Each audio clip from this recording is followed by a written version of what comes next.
네이버에서 AP투자연구소를 검색하시고 홈페이지로 들어오세요. 김영재 소장이 매일매일 실시간으로 추천 종목과 시황 분석을 진행하며 장 마감 후 결산 내역도 투명하게 공개하고 있습니다. 주식이 어렵고 종목 찾기가 힘든 분들을 위해 무료로 진행하고 있습니다. 안녕하세요. 반갑습니다. AP투자연구소의 이정열 전략팀장입니다. 자, 금일은 6월 24일 현재 시각은 2시 3분을 지나고 있습니다. 포스코케미칼 코드번호 003670입니다. 자, 일단 포스코케미칼이 좀 최근에 우려감이 조금 있었었죠. 시장도 좀 안 좋은 모습들을 보여줬었다가 전 거래일 같은 수요일 같은 경우에서는 반등하는 모습도 일시적으로 좀 보여줬습니다. 결국에는 이 추세적인 부분들을 좀 지키고 있다라는 얘기가 아닐까, 그렇게 볼 수 있는 부분들인데, 일단은 그 338배 정도 수준의 밸류에이션을 PER을 형성을 하고 있는 그런 상황이기 때문에 주가에 그렇게 뭐 탄력적인 그런 상승 돌파 흐름들은 아직까지는 보여주지 못하고 있는 상황에서 수급적인 부분들이 좀 왔다 갔다 하고 있는 그런 모습들을 보여주고 있습니다. 뭐 그렇게 뭐 그닥 아직까지는 메리트 있는 모습을 보여주지 못하고 있는 상황들이죠. 제가 좀 기대를 하고 있는 부분들은 60일선을 돌파를 하는 모습들을 보여주면서 강세 흐름들은 탄력적인 움직임들을 좀 보여줄 수 있을까, 그런 부분들을 좀 기대를 하고 있는 부분들이긴 한데, 자, 리포트가 하나 나왔습니다. 리포트를 보면은 2분기 기존 사업부 뇌화물 라임 여기에서 포스코케미칼이 전방산업의 호황에 힘입어 높은 가동률과 마진을 유지할 상황이다 라고 하고 있죠. 양극재 고객사 확보나 해외 투자와 같은 신규 모멘텀 확인이 필요하다. 추가 상승을 위해서는 지금 보면은 LG화학의 LG 에너지솔루션 그리고 GM이나 합작사를 설립해서 거기다가 이제 지금 이런 그 전방산업의 재료들을 공급을 해주고 있는 그런 상황들이죠.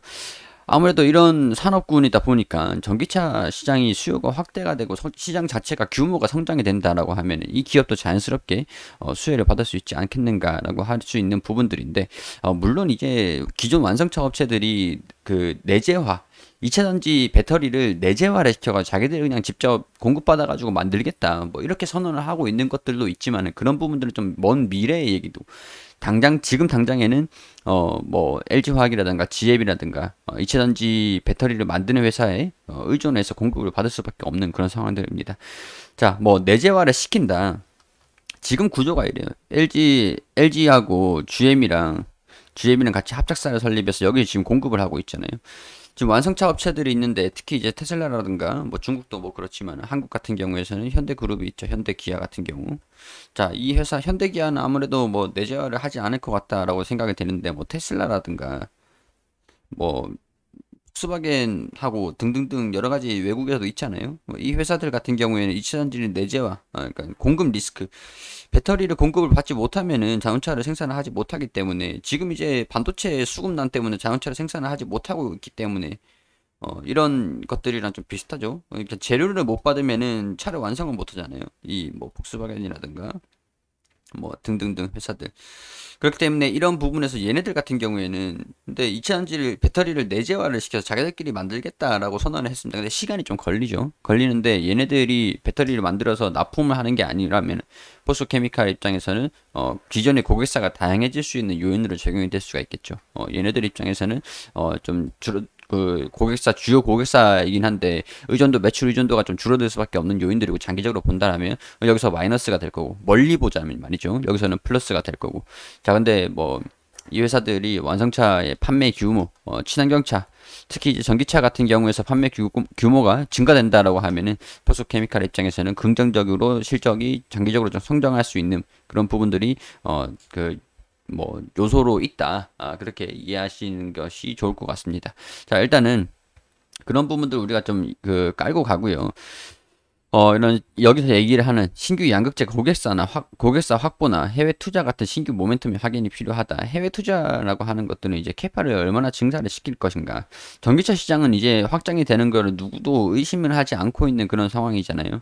그렇기 때문에 시장이 성장을 하는 것에 있어서 이 회사가 공급을 생산한 시장이 1000인데, 시장이 100인데 포스코케미칼이 공급을 할 수 있는 규모가 20이다. 시장에 납품할 수 있는 규모가 뭐 10이다. 이렇게 되면은 뭐 시장이 나중에 150까지 성장한다 그래도 10에 머물러 있잖아요. 시장이 더 큰 성장을 한다라고 해도 10에 머물러 있기 때문에 신규 투자라고 얘기를 하는 건 여기에서 캐파 증설이라는 그런 얘기들이 되겠죠. 자, 그런 부분들 때문에 일단은 뭐 밸류에이션이 PER이 338배 수준으로 진행이 되고 있는데, 일단은 영업이익이 2021년도에도 증가된다라고 하는 부분들이 다양한 그 추정치가 반영이 되어 있는 것들이기 때문에 이런 것들을 감안해서 15만원 부근 수준에서 1629원 정도로 추정을 하면은 92배 정도가 됩니다. 자, 여기에서 이제 의견이 나뉘죠. 338배 정도 수준에 있던 게 92배가 되면은 이 사이에 괴리감이 있잖아요. 338배에서 92배.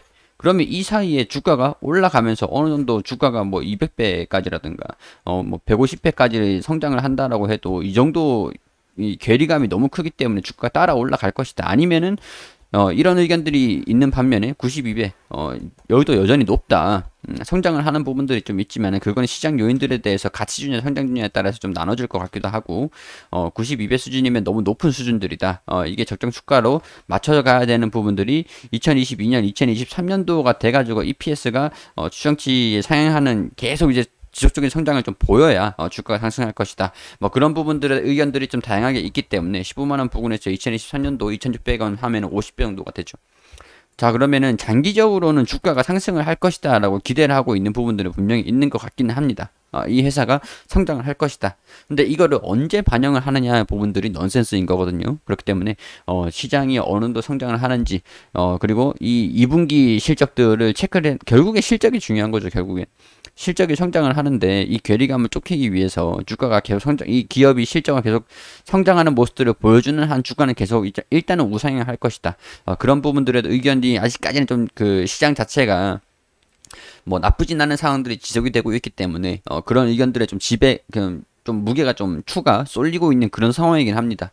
어쩌면 시장이 갑자기 폭락을 한다든가 이제 증시가 낙폭을 확대를 한다든가 공포장애로 또 접어들게 되는 그런 시점들이 좀 온다라고 한다면 포스코케미칼 같은 밸류에이션이 좀 높은 종목들 같은 경우는 어느 정도 경계를 좀 하실 필요는 있겠죠. 결국에는 중점은 이 기업을 우리가 장기적으로 가져가되 우리가 뭐 계속 꾸준하게 주가가 떨어지는 것들을 어느 정도 경계를 하면서 접근을 해야 되겠죠. 무슨 말인지 이해되시겠죠? 그러니까 제가 여기서 만약에 매수를 한다. 나중에 좀 가지고 있다가 시장이 폭락할 때쯤 되면은 주가가 쭉 올라가서 수익 실현을 하고 차라리 밑에서 다시 잡는 것도 한 가지 방법이 될 수 있다라는 것들이고, 결국에 이 주가가 올라갈 것인가가 그게 원초적인 문제이긴 하지만 주가가 올라가면서 시장의 폭락, 그러니까 이 기업에 대한 성장성은 의심할 바가 없이 뭐 시장에서 성장을 할 것이다 라고 보고 있는 부분들이긴 하지만, 시장을 조금 경계를 하면서 여차하면은 주가가 좀 조정을 받았을 때 다시 주가를 좀 낮추는 그런 전략이 우호적이지 않겠나, 현명하지 않겠나, 그렇게 볼 수 있는 상황들인 거죠. 뭐 일단은 지금 자체 주가 흐름들은 여기 지지 구간을 버텨주고 있으면서 60일선 저항 구간을 좀 막고 있는 그런 상황들이죠. 여기 그렇다면 이 부근에서 주가 흐름들이 좀 돌파를 해가지고 상승하는 흐름들을 좀 보여줄 것인가. 그렇게 되면 17만원 부근선이 될 것 같아요. 16만원과 17만원 부근. 자, 여기서 돌파를 하는지 조정을 받는지 그런 부분들을 체크를 해나가면서 주가를 비중을 너무 높게 잡기보다는 떨어지면은 추가적으로 1차, 2차 이런 식으로 대응을 잡아서 평균 단가를 계속 낮춘다고 생각을 하시면서 나중에 또 수익이 나면은 매도를 하고, 약간 이런 개념으로 비중을 너무 높게 잡기보다는 어느 정도 대응에 대한 여지들을 좀 열어두시고 진행을 하는 게 현명한 방법이 되지 않을까, 그런 판단을 할 수 있는 부분들이 아닌가 싶습니다. 이전에는 조금 이 정도면 이제 주가 하락을 좀 방어를 하면서 주가 하락을 좀 이제 조정이 끝난 거 아닐까. 뭐 지금도 그런 흐름들을 계속 유지를 하고 있긴 하지만 확실하게 이제 방향성이 좀 뚫고 올라갈 것이다 라고 결정이 된 건 아니기 때문에 조금 밀렸다라고 생각하시면 좋을 것 같아요. 좀 상승하는 모습들을 좀 보여주면서 강한 흐름들을 좀 보여줄 수 있지 않을까, 그런 기대가 아직까지는 유지가 되고 있고 주가가 빠지지 않고 있고 그런 모습을 보여주고 있기 때문에 이런 부분들도 참고를 하시면 좋을 것 같습니다. 자, 검색창에 AP투자연구소를 검색하시면 홈페이지가 나옵니다. 홈페이지 상단에 무료시청 종목이 있는데 9시가 되시면 김윤조 시장님께서 종목들 추천을 드리고 있습니다. 매수가 선적과 목표가 전부 다 잡아드리니까 단기 종목 필요하신 분들은 오셔서 보시고요. 테마주 검색기 드디어 테마주 검색기가 나왔어요. 무료로 드리고 있습니다.